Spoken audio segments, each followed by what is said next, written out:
There was a Portuguese guy in the cafe a couple of months ago, an old regular. I think he used to work for the council. That was his last job, and he used to come in with this rather eccentric English guy called Alan, who was a dead ringer for Bruce Forsyth, except he was much smaller. And Alan used to cause much merriment in the cafe every morning. He'd come in, and pretty soon the regulars became aware that Alan was something of a character. He almost used to sing his words, and his vocabulary was very limited, but it was really endearing to see the relationship that this old Portuguese guy had built up working with Alan. And it's a very insular community. The Portuguese community keeps themselves very much to themselves. So the only way these kind of friendships tend to build up is either by seeing each other in the cafe every day or working alongside each other. This Portuguese guy was, like most in his community, was a very heavy smoker. I would have said he was in his early 60s maybe, but he may well have been in his 50s. Like people here in this country 30, 40 years ago, the smoking, may well have made him look about a decade older. As a friend of mine said to me a year or two ago about the Mediterranean community, they do love a snout, and the Portuguese, these guys, the men and the women, they love to smoke. Faded denim and cigarettes. I'm confident the last cigarette will be smoked in SW8. Anyway, a couple of months ago, this Portuguese gentleman, Alan's friend, was in, and he was in with a couple of young girls who may have been his daughters or they may have been his granddaughters. It was hard to tell, but he looked much greyer. He looked really gaunt. He was sat in the far corner, and I kind of glanced at him from my toilet table, and he saw me looking, and I quickly averted my gaze. But what I'd seen in that brief moment or two really kind of shocked me. I just thought to myself, this guy doesn't have long. This guy looks really, really ill. And, when someone dies, a regular dies in the cafe, a poster goes up behind the bar. And I've probably, having been a regular now for almost 20 years, I've probably done more than enough to earn my poster up behind the bar when my time comes. But I probably haven't done enough in terms of affability to secure the poster as yet. Maybe something I need to address in the future. But one morning I was paying for my coffees, and I looked up behind the bar, and sure enough there was this poster of this Portuguese gentleman who'd passed away. It was written in Portuguese. I can understand a bit of it. It was given details of his funeral. And I thought, well, he didn't look well.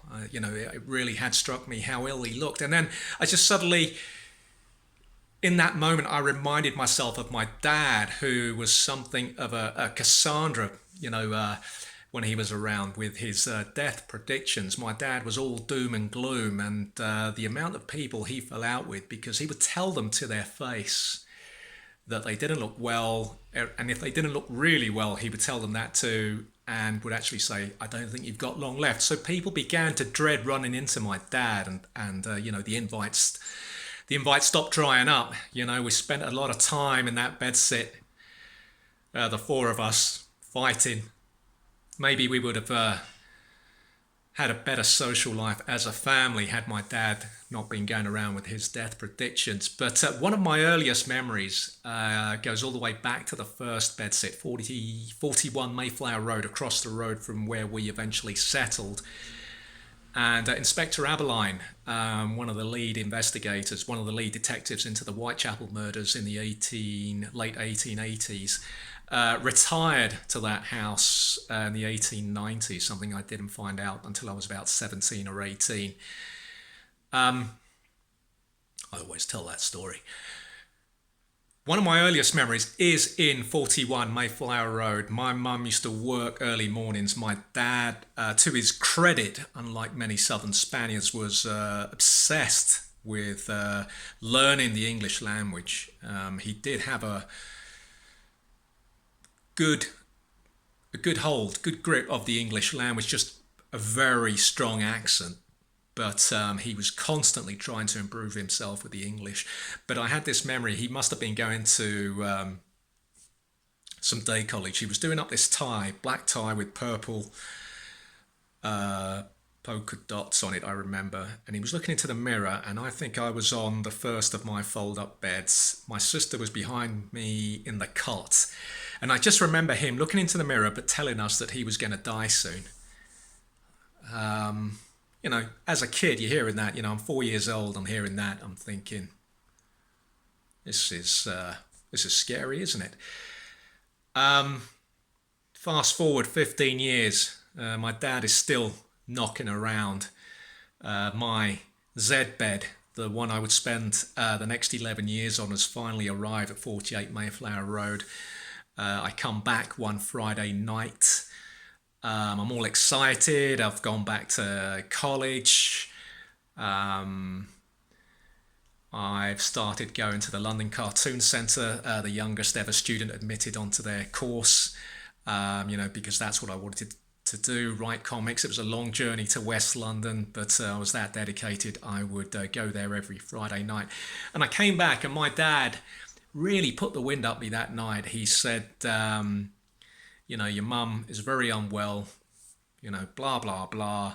She's working hard. You're not doing enough. Your sister's not doing enough. You know, your mum, the way she's going, it's likely she's going to die soon.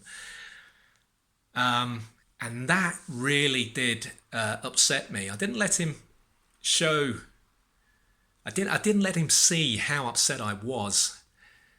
But as soon as my dad went into the bedroom and I shut the door to the front room and tried to get to sleep, I remember weeping that night. My pillow was drenched. I tried to imagine life without my mum, and you know, it was difficult. Obviously, much later in life, I would experience that for real, and you know, it was that much harder. But I think that night, that Friday night, after my dad had scared me with his talk of me losing my mum, I had really tried to visualize a life without my mum, and you know, it was horrible. And my mum was around for another 10.5 years, but from that night on, you know, I was kind of anticipating something happening because of what my dad had said. So in a way, because of him, I wasn't able to really savor having my mum around. I was always thinking what life was going to be like when she wasn't around, and that kind of, I think, has affected me, but in a positive way with my aunt. Now that she's reaching her twilight years, you know, I value and I appreciate the time I have with her, and I'm able to do a lot of the stuff with her that I wasn't able to do with my mum. And it's strange how this relationship with my aunt, who I was always close to, but it's become something else. You know, it's you know, it's almost like she's my best mate now. It's you know, I could never have foreseen this happening. My dad, meantime, continued to, he didn't limit himself to keeping the death predictions inside the family bedsit. He continued to upset various other people with his death predictions. He was always out. He was never close with his death predictions. Always falling out with people because of this. When my mum finally passed away, I remember as the coffin was being led in, and there I was with my overly sculpted goatee, and I was trying not to, you know, I was trying to keep my focus straight ahead. I was trying to look straight ahead. I prepared myself the night before. I told myself I'm not going to look at the coffin. I'm just going to, you know, I'm going to get through this, going to, you know, grit my teeth, clench my jaw. It's an hour in there, get out. That's it. And he just muttered in my ear, you know, I told you your mum was going to, you know, I told you we were going to lose her. And I was like, just said to him, you're 10.5 years out. That's not a prediction. That's not a death prediction.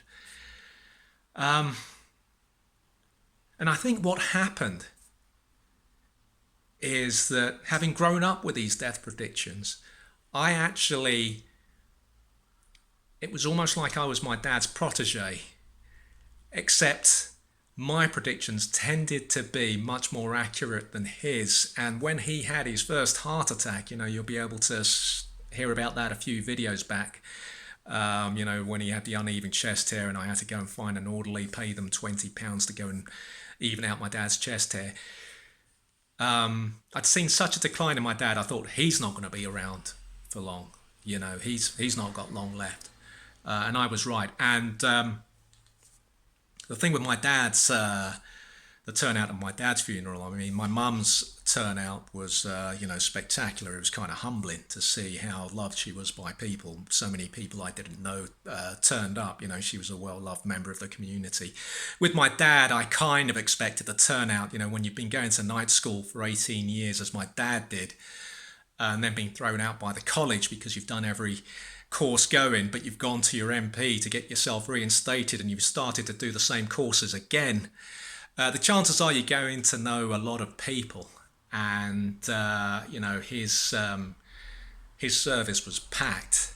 And much later, I began to wonder whether some of those people who attended my dad's funeral might have simply attended because they wanted to make sure that the man who had predicted their death was actually in that coffin, and that they had outlived the Stockwell Cassandra.